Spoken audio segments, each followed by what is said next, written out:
Cuando nos encontramos con un autor eh, en madurez, en plenas capacidades estilísticas, artísticas, de oficio, como va a ser el caso de hoy, nos vamos a encontrar un párrafo como este, que es el que inicia su novela. Ya hemos hablado aquí muchísimo de los primeros párrafos donde García Márquez decía que en el primer párrafo debe estar contenida básicamente ya toda la historia, que lo demás es una especie de, esto lo estoy agregando yo, de una situación como una explosión atómica, y el resto de la novela son los oleajes que provocó ese bombazo. Así de impactante debería ser o debe ser el inicio de una muy buena novela, y hoy tenemos uno de ese nivel. ¿Por qué decía de un autor en plena madurez? Este que vamos a trabajar, José Agustín Ramírez, empezó a escribir muy joven y le fue muy bien cuando empezó a escribir,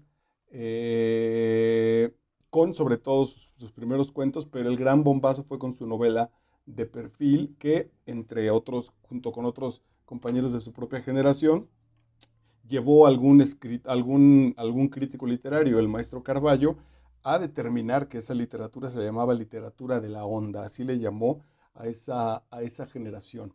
Y bueno, pues esa generación que se destacó por un lenguaje fresco, por historias contaminadas, en el mejor sentido del término, por el cine, por empezar a hacer una mezcla de las palabras en inglés que se empezaban a poner en México, por hablar de los asuntos políticos, pero del interior de la familia, con un lenguaje muy desenfadado, con una renovación en el sentido purista, digamos, con respecto a la literatura que se venía haciendo antes de ellos. Y sin embargo, estos autores, bueno, pues tienen que crecer y tienen que encontrar sus propios caminos y sus propias determinaciones. En realidad, José Agustín y varios mismos de esa generación jamás han estado de acuerdo con ese, mm, ese paréntesis de literatura de la onda, pero bueno, pues así se les conoce. Hoy tenemos en este canal de Master Vidal en YouTube, hoy es martes 24 de enero del año 2023, y tenemos Cerca del Fuego, tremendo novelón del maestro José Agustín. Cuando digo tremendo novelón, perdona, cuando digo tremendo novelón me refiero al poder, al asunto que está bien escrito, muy bien escrito, eh, y de lo que va, y sobre todo también el alcance que intenta.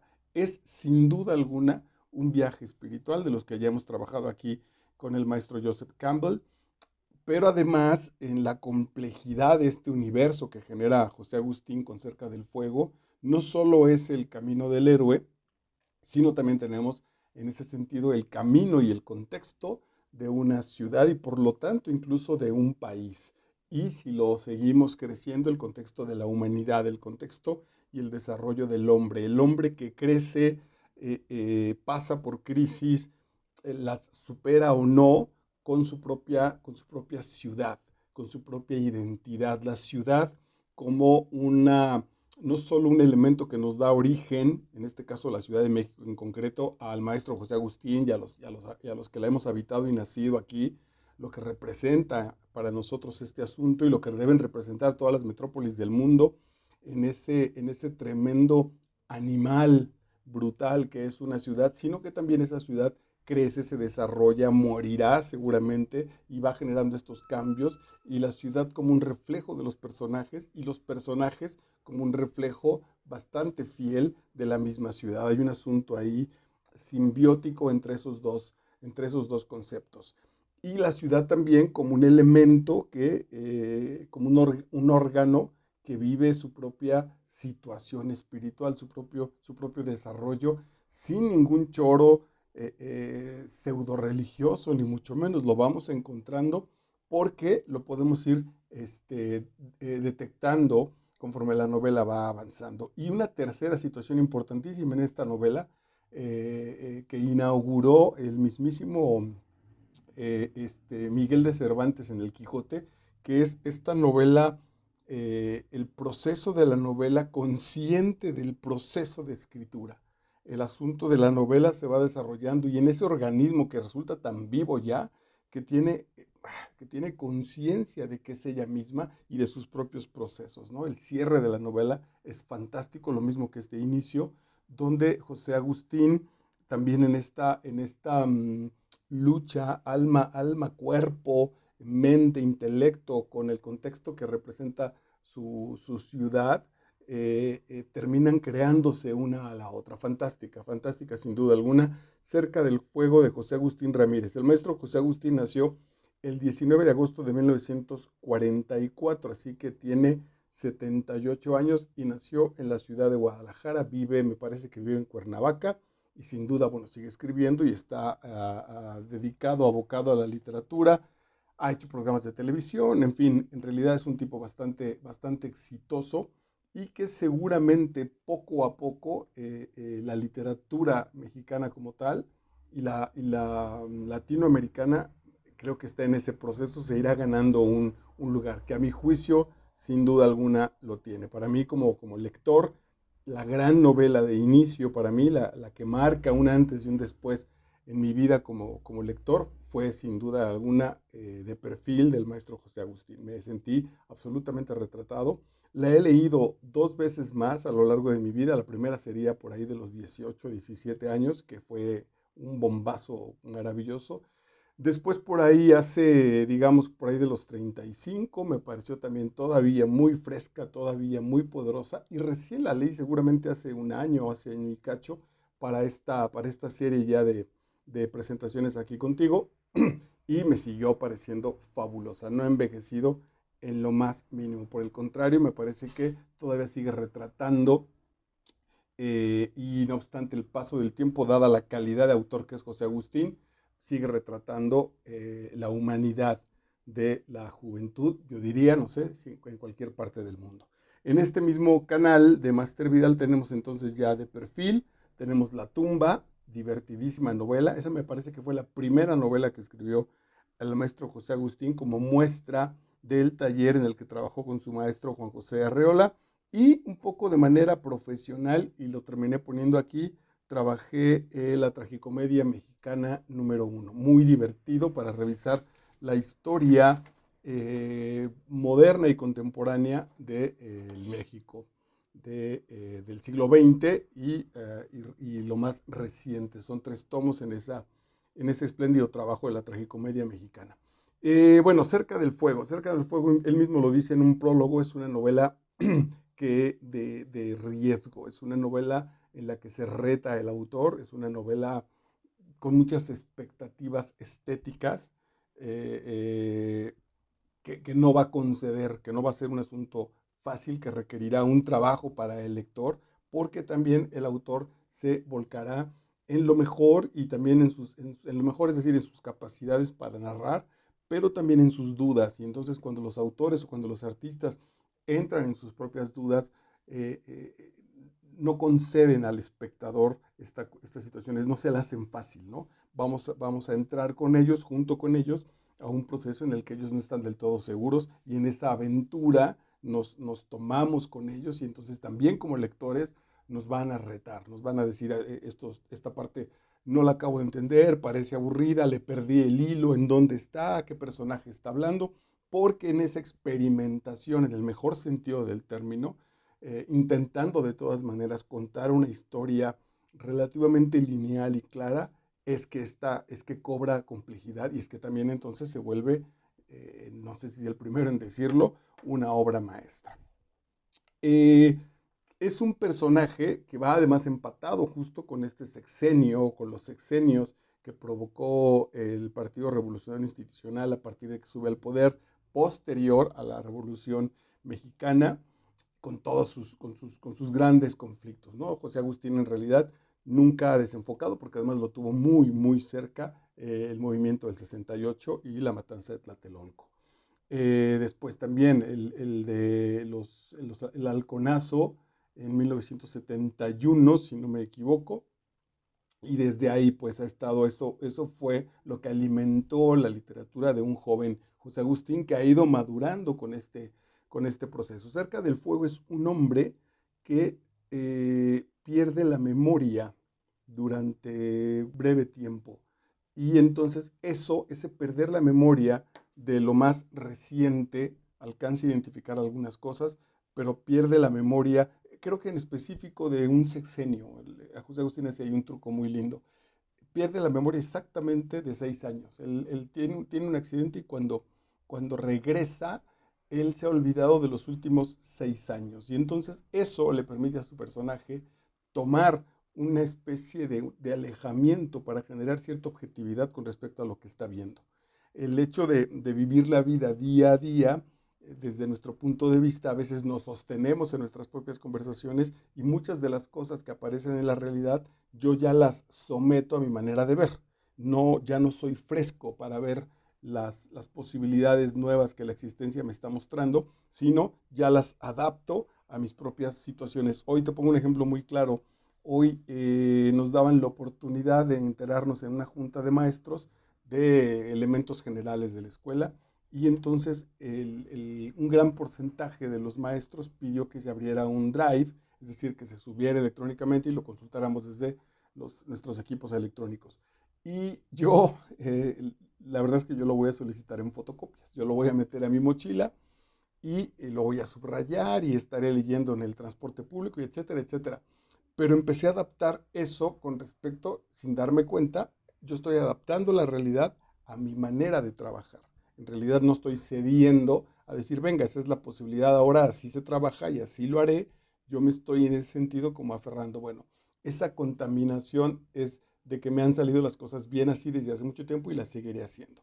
¿Qué sucede si pierdo la memoria durante un lapso? Tendré que ver esa realidad con nuevos ojos. Y ese truco, esa convención que le genera Agustín a su personaje, lo hace muy, muy interesante. Es un hombre en plena madurez, con una familia, con una historia antes de ese lapso de 6 años del cual ha perdido la memoria y que revisa su contexto, que revisa su vida, que revisa su vida familiar y como te digo, que revisa su país, que revisa su instancia y su esencia y su existencia como mexicano. Gran parte de la literatura y de los estudios filosóficos del siglo XX y seguramente anteriores siguen estando, y para eso podemos citar a Rulfo y a Carlos Fuentes y a los grandes autores de nuestra literatura, seguimos trabajando sobre el cuestionamiento de qué es ser mexicano, como si el ser mexicano nos estuviera determinando para una manera de ser o estuviera trayéndonos un montón de fantasmas. Recientemente, creo que sí di la fecha, 24 de enero del 2023, recientemente se estrenó una película que seguramente va a ser histórica al paso del tiempo, Bardo de González Iñárritu, y en varios de los episodios de esa película autobiográfica, sin duda alguna, se plantea el personaje qué es ser mexicano. Se lo plantea tan directamente que tiene hijos mexicanos, pero que son perfectamente bilingües. Bueno, pues ahí se plantea en una discusión muy familiar, en una escena muy interesante, es una gran película a mi manera de ver, se plantea justamente todavía que ser mexicanos, ¿no? Entonces, un proceso que tiene como gran golpe la conquista en 1521 y después 300 años después la libertad y en 1810 empieza a generarse este proceso de lo mexicano. Aún así todavía entonces somos un país joven con 200 años y cacho de independencia, pero que todavía está determinando y preguntándose qué somos en términos de lo que me rodea, de la cultura, del espacio, de la tradición, de la historia, de los otros, etcétera, etcétera. Bueno, pues vamos entonces. Hice 6 o 7 citas, creo que son 6, que pueden de manera muy clara, según mi propio juicio, determinar este paso heroico según el camino del héroe que maneja el maestro Joseph Campbell. Y entonces te decía hace un rato que el primer párrafo es importantísimo. El chillido de la sirena me dolió. Ese chillido estoy seguro que el maestro José Agustín lo habla como el llanto del nacimiento, el llanto del recién nacido. Juega en un asunto literario de manera maravillosa porque este llanto viene de esta muerte de la memoria durante 6 años.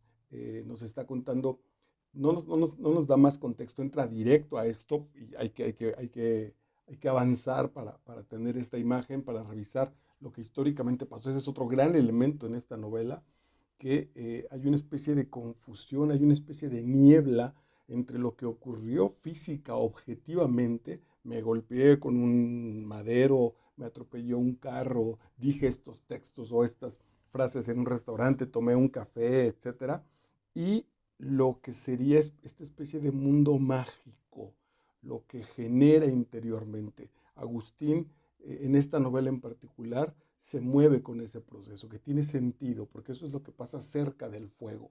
Un poco más cerca del fuego me quemo, mientras más me alejo, entonces me enfrío.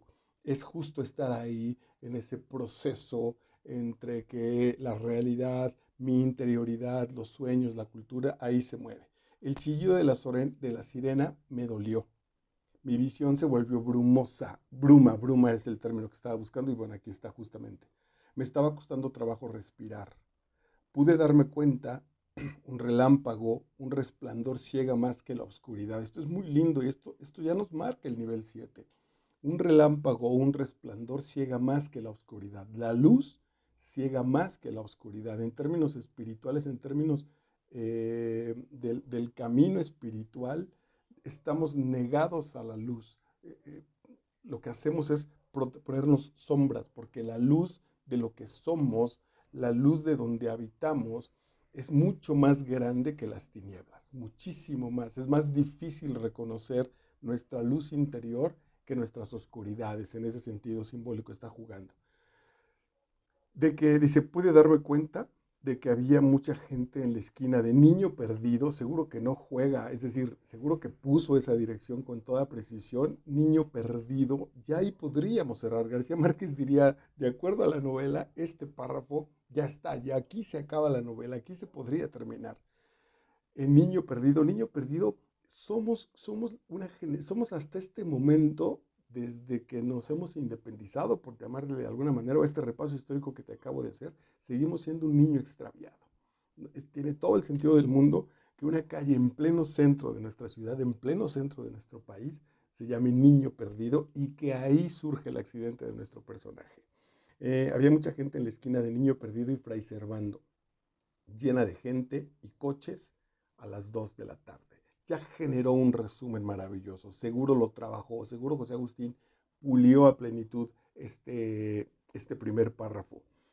En 5 renglones está el planteamiento de su novela, el accidente de su personaje, lo que le va a ocurrir con estas brumas mentales, este regalo espiritual de que la luz ciega más que la sombra y y cómo todo esto está pasando en una cotidianidad casi grosera. El pleno centro de la ciudad, en Niño Perdido, ya lo mencioné, y la otra avenida, en medio de gente y de coches a las 2 de la tarde. Es decir, en lo más común de cualquier día, ahí te atrapa el flechazo, ahí te atrapa el golpe que te hace despertar a otra realidad. La vida es eso, ¿no? Y en cualquier momento puede surgir ese elemento que te da que te hace ese llamamiento a tu propio destino. Maravilloso.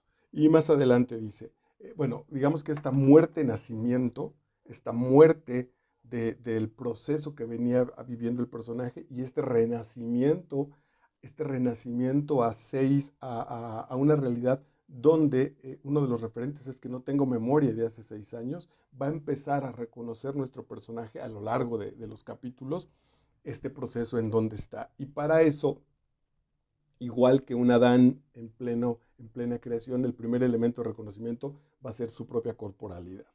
Me pareció ver un cuerpo, mi propio cuerpo, hinchado al límite, globo viejo, explotaba, se desplomaba, me estoy muriendo. Recién el asunto de este golpe, de este choque de luz a las 2 de la tarde en el centro de la ciudad, empieza este abandono del cuerpo, empieza este reconocimiento de que el cuerpo me está dejando.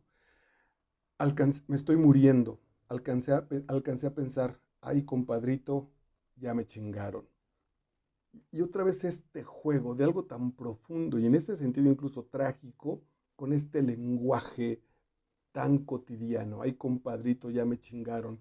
En una entrevista, este, creo que a la maestra Lemus, a Silvia Lemus, la viuda de Carlos Fuentes, ella platicaba que las últimas palabras de Carlos Fuentes sintió el ataque al corazón y entonces lo subieron a un carro y lo llevaban al hospital y que en el carro lo último que dijo Fuentes, según palabras de la maestra Lemos, estoy citando un poco de memoria, fue, ay güerita, me está llevando la chingada.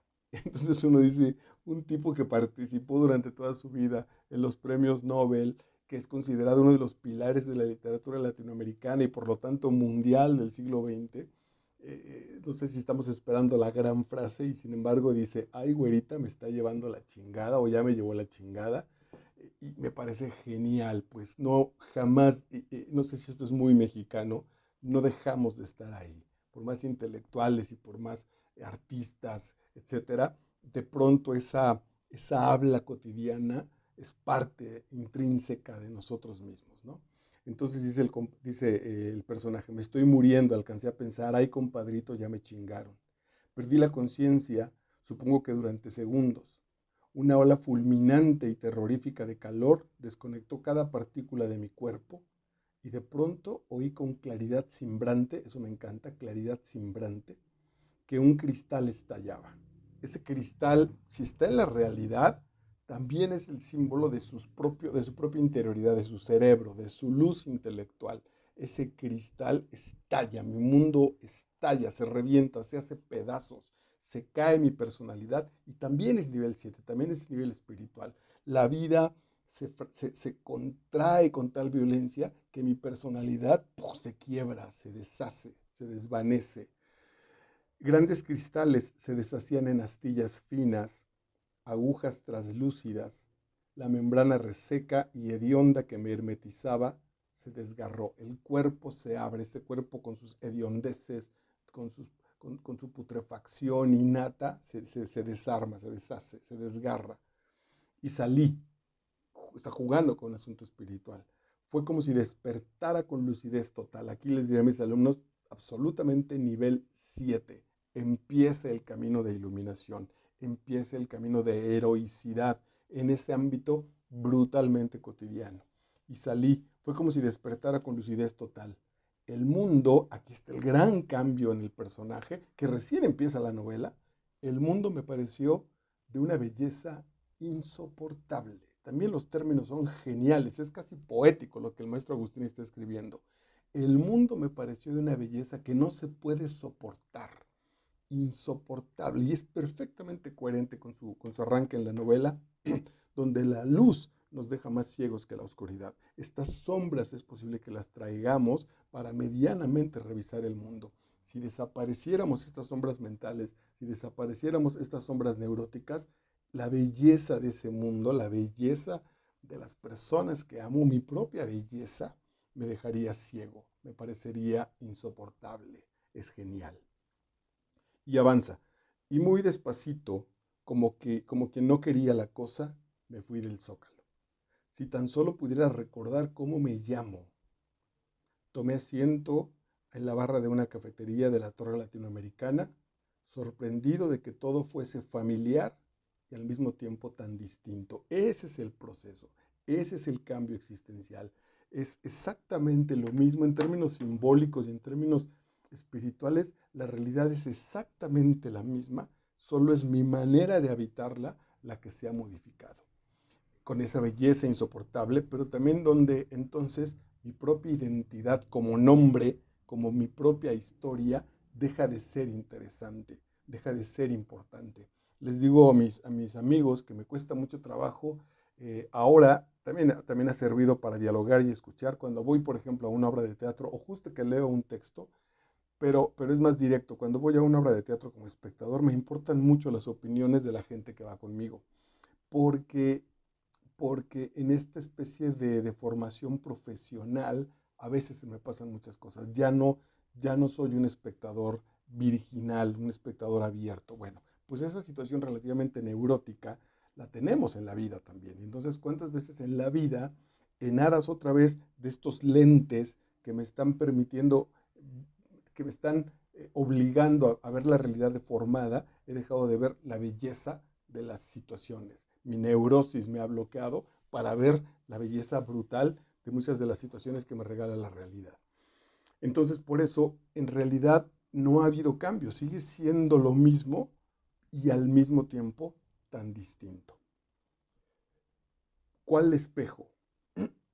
Un territorio dorado, la patria más profunda. Insisto en que este texto, esta narrativa, tiene por momentos, ahora hay que leerla con calma porque por momentos se vuelve poética. Bueno, no es que se vuelva, es poética en sí, pero a veces la misma circunstancia nos obliga a leerla con otro ritmo para escuchar la poesía que trae este texto. ¿Cuál espejo? Un territorio dorado, la patria más profunda, el alma del mundo, como decía Paracelso, el Tao que no se puede nombrar. No es México, claro, ni tampoco la niñez, paraísos perdidos que ni son paraísos ni están perdidos. México no es un paraíso perdido y la niñez tampoco es un paraíso perdido porque no están perdidos, están habitándonos, que es ahí las líneas paralelas que Agustín traza entre la vida cotidiana del personaje y su mexicanidad, su reconocimiento de ser humano a partir de ser mexicano. Entonces, y luego la inocencia que nos habita de manera constante. Eso lo hemos trabajado. Aquí tenemos varios textos, quizá el más importante de Alice Miller, que es El cuerpo nunca miente, donde nuestra niñez nos acompaña todo el tiempo.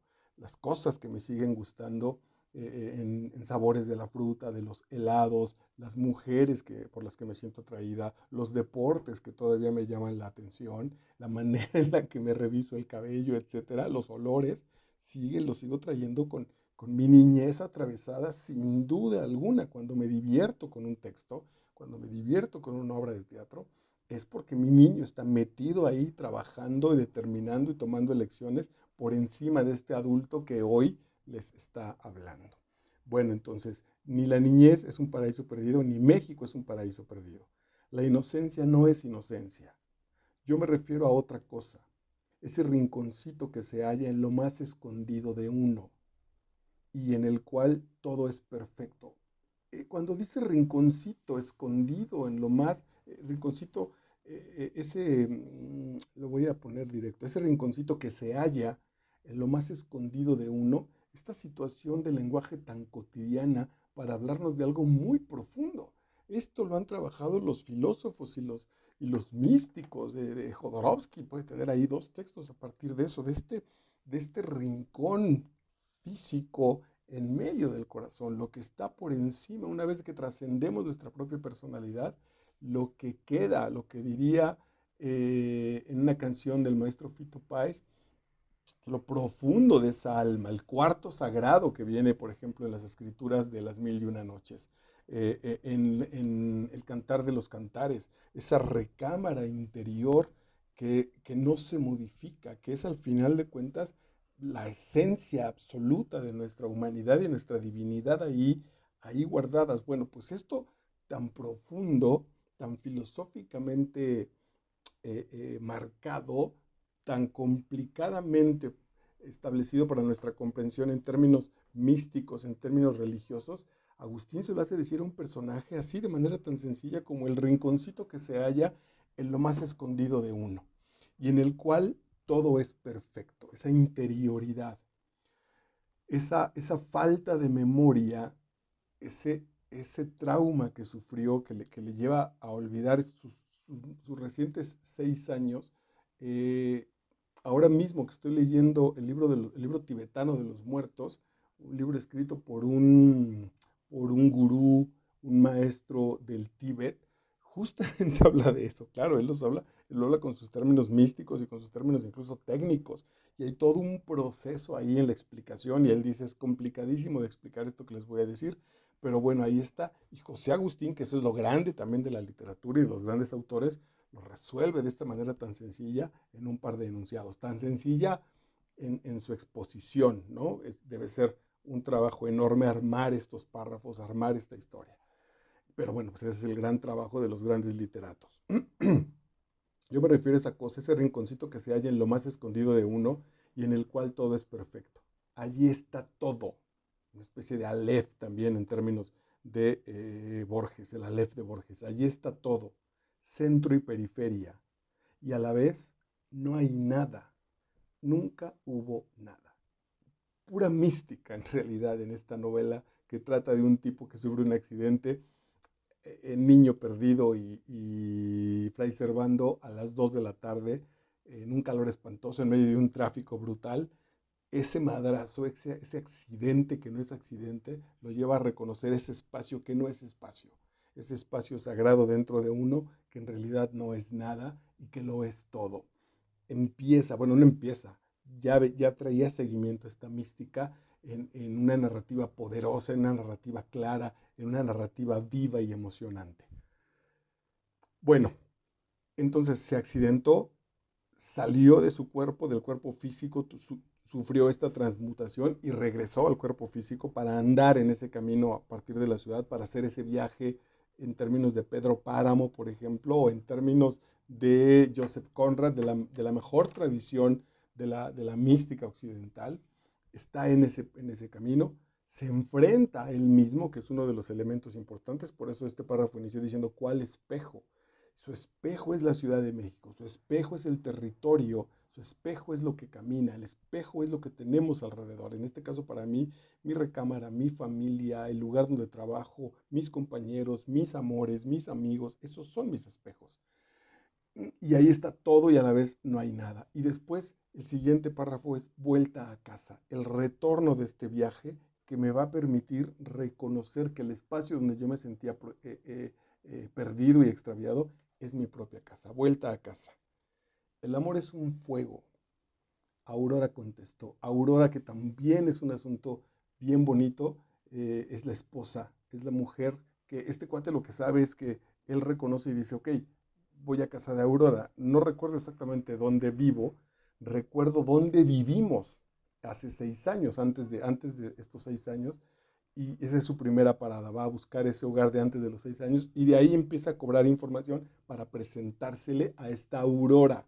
Aurora es la luz de la mañana, ¿no? Aurora es la luz que todavía no está en pleno. La aurora es lo que anuncia la llegada del día para eliminar la noche. Y esa es una belleza, porque José Agustín, sin nombrarlo, insisto, hace trabajar a su personaje también ahora desde la parte femenina. Este camino espiritual, este retorno al hogar, en el caso de los hombres, empieza por un reconocimiento o por una nueva aparición de nuestra parte femenina que desde la conquista y en la historia de nosotros como país, sin duda y de nuestra característica como machos mexicanotes, es un gran elemento histórico, intelectual, emocional para nosotros.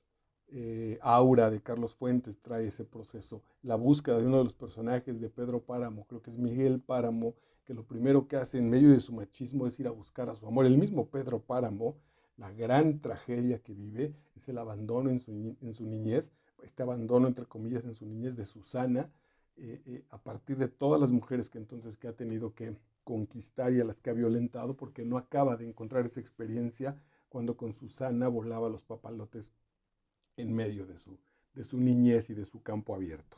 El amor es un fuego, Aurora contestó. Claro que era ella. Lucio dijo al instante con una perceptible inflexión de alarma. Hola, mi amor. ¿Cómo supiste que era yo? ¿Cómo me reconociste? Yo mismo, esto es muy bello. Yo mismo, gracias a ese accidente o por ese accidente, no sé quién soy, pero incluso sin accidente, ¿no? ¿Quién soy yo? Y esto es bellísimo. Yo no sé quién soy, pero la gente que me ama me reconoce. Eso es muy lindo. ¿Cómo supiste que era yo?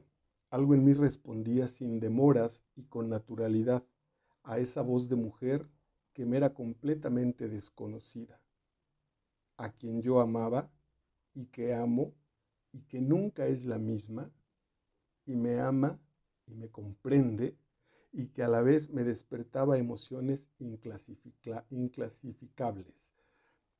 Parece un juego es un juego de sonidos, es un juego, se me escapó ahorita el término, un trabalenguas, parece un trabalenguas. Y de hecho lo es, en términos de la explicación del intelectual que trae esta frase. La voy a volver a leer. Dice, algo en mí respondía sin demoras y con naturalidad, a partir de ese nuevo estado en el que estaba, a esa voz de mujer que me era completamente desconocida. No reconozco la voz de mi propio ser femenino ni la voz de mi esposa. a quien yo amaba, sin embargo, pues a quien yo amaba y que amo al presente, al pasado y al presente.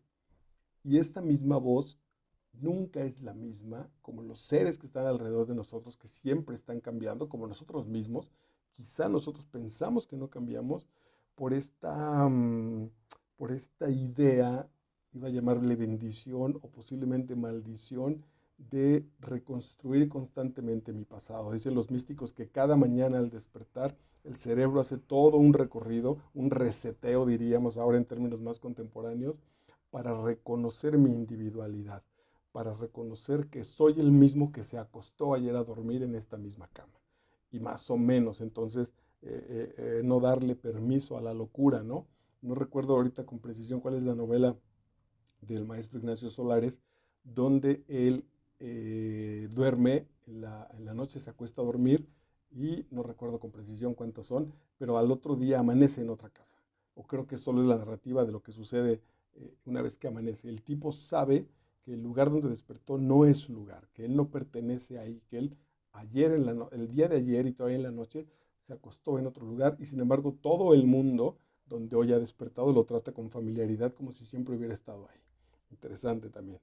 Esta voz de mujer que me era completamente desconocida, a quien yo amaba y que amo, y que nunca es la misma, y me ama y me comprende como territorio, seguro ahí el término abarca más que el asunto nada más intelectual, me comprende, me guarda, me da identidad, y que a la vez me despertaba emociones inclasificables. Ese es parte del proceso espiritual, es lo que le sucede al soldadito de plomo o a Pinocho. En este proceso, con lo que hemos estado alejados, lo que le sucede a Felipe Montero en Aura, es de nuestras emociones y el reconocimiento de este mundo emocional alrededor de nosotros. Particularmente como hombres, estamos tan aferrados al éxito, a la conquista económica, al poder, etcétera, etcétera, a los equipos, a vencer a la naturaleza, que se nos olvida, que pasamos por alto nuestra propia vulnerabilidad, nuestra propia emocionalidad y la gente que nos regala, el amor de la mujer, el amor de la mujer que está conmigo, incluso el amor de las mujeres que estuvieron conmigo, la familia, etcétera, los grandes amigos, etcétera, lo hemos pasado por alto y ese reconocimiento es parte del viaje y parte del regreso a casa. Y cierra, pues, completa este proceso espiritual. El personaje se reconcilia con él mismo, apostando a ver si la Ciudad de México, si el país, si nuestra identidad que te hablaba al principio, también se reconcilia, a ver si tiene sentido. Los grandes místicos dicen que sin duda sí, que está garantizado, que no hay manera de perder o de extraviarnos en esta proyección de nuestros sueños, en esta prueba de nuestra vitalidad, en esta prueba de nuestra espiritualidad hecha carne para aprender lecciones, está garantizado el éxito. Más vale no arriesgarnos, diría yo, ¿no? Y entonces Agustín cierra su narrativa, cierra su apuesta, cierra su aventura, la aventura de su personaje y de su ciudad, cierra su novela y todavía de manera maravillosa él dice, ok, la voy a cerrar desde el proceso del escritor y aquí se cuela la voz de la conciencia del José Agustín como autor, se cuela la conciencia del autor, ese autor que dialoga con la novela, que, que, que, que forma la vasija de la obra de arte que es la contención propia de la novela y se da permiso de cuestionar el mismo elemento artístico, el proceso de hechura de esa obra de arte. No sé si eso es solo un elemento de la literatura. El teatro lo tiene también, basado en la literatura, sin duda alguna, eh, pensando en la conciencia que tiene el actor, con respecto a los personajes. Recién el último trabajo que tiene el reciente trabajo que tiene el maestro Eugenio Barba con la maestra Julia Barley, habla sobre eso. Ella dice, hola, soy Julia y estoy haciendo este personaje. 2 minutos después dice, hola, soy Doña Música y no tengo claro si soy Doña Música que invade a Julia o soy Julia que creó a Doña Música. Y no importa y avanzan. No sé cómo se logre eso en la pintura o en la música, esta especie de que en la obra misma nosotros podamos ver como espectadores la conciencia, el último mensaje, cual náufrago, el último que nos dejó, el último testimonio de quién hizo ese elemento, de quién hizo esa obra de arte. Sal ahora del horno, vas chorreando un reguero de llamas hasta los baños, date una ducha fría, por eso está cerca del fuego, porque esa interioridad es meterse al fuego. Cual soldadito de plomo también me meto al fuego, me desintegro, me deshago y salgo de ahí rearmado o sin cuerpo, pero salgo, lo importante es que salgo. Sal ahora del horno, esas crisis, ese viaje espiritual. Vas chorreando un reguero de llamas hasta los baños. Date una ducha fría, es ese proceso de nuevo del renacimiento. Peínate, ponte loción y vístete, ármate al mundo. Te sientas a la máquina, eso le dijo el autor al autor. El autor que ya escribió la obra le está mandando, es mágico, esto es maravilloso, el autor que le está mandando un mensaje al autor que lo está escribiendo. Los tiempos están verdaderamente trastocados, porque el autor es como si José Agustín, una vez que estuviera leyendo la novela ya terminada, tuviera en esa novela un mensaje para él mientras le está escribiendo. Es brutal. Ponte loción y vístete. Te sientas a la máquina, golpeas las teclas, ellas responden como siempre, tienes que terminar, sacar lo que ya se había venido formando sin que lo advirtieras. Sacar lo que ya se había venido formando sin que lo advirtieras. Hiciste que se volviera posible de realidad cortante que al cristalizarse es tan conocida. El punto de la novela, de la obra ya puesta. La imagen que tengo es impresa, pero en realidad él la está trabajando, está a punto de cerrar, es el último párrafo. Ya está hecho el cuerpo de esto y sin embargo no es cierto. No es cierto porque jamás va a estar terminada. Las grandes novelas, las grandes obras de arte jamás van a estar terminadas. Disculpen a la patanería de los neuróticos vecinos míos. Hiciste que se volviera posible de realidad cortante, que al cristalizarse es tan conocida. Aquí la tienes, a la novela, a la obra de arte, ante ti. Está rudo el asunto, cuánta literatura les falta a esos vecinos, ¿no? Aquí la tienes ante ti, nítida en la formación exacta de las palabras que la componen y la animan. Sí hay una corporalidad precisa, el número de palabras, el número de letras, de capítulos. Aquí está físicamente finita, diríamos, comprendida en un elemento llamado novela. Con la formación exacta de las palabras que la componen y la animan, le dan vida, atención, la incendian a ella misma, la incendian, la hacen arder perennemente. Esa combinación de palabras, esa mezcla que tuvo ahí el elemento ya físico, arde interiormente. Esto empieza a ser, en términos físicos, ya empieza a ser una metáfora, pero es cierto, la obra de arte arde interiormente como nosotros mismos, como ese fuego ardiente, esta fisicalidad en peso, estatura, color de piel, edad guardada, fuerza, etcétera.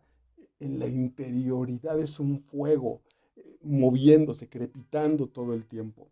La incendian, la hacen arder perennemente, la imprimen en esta página y te hacen ver que ahora sí ya terminaste el libro. Brutal, bellísimo. ¿Quién terminó el libro? El autor, el lector, el personaje, la vida.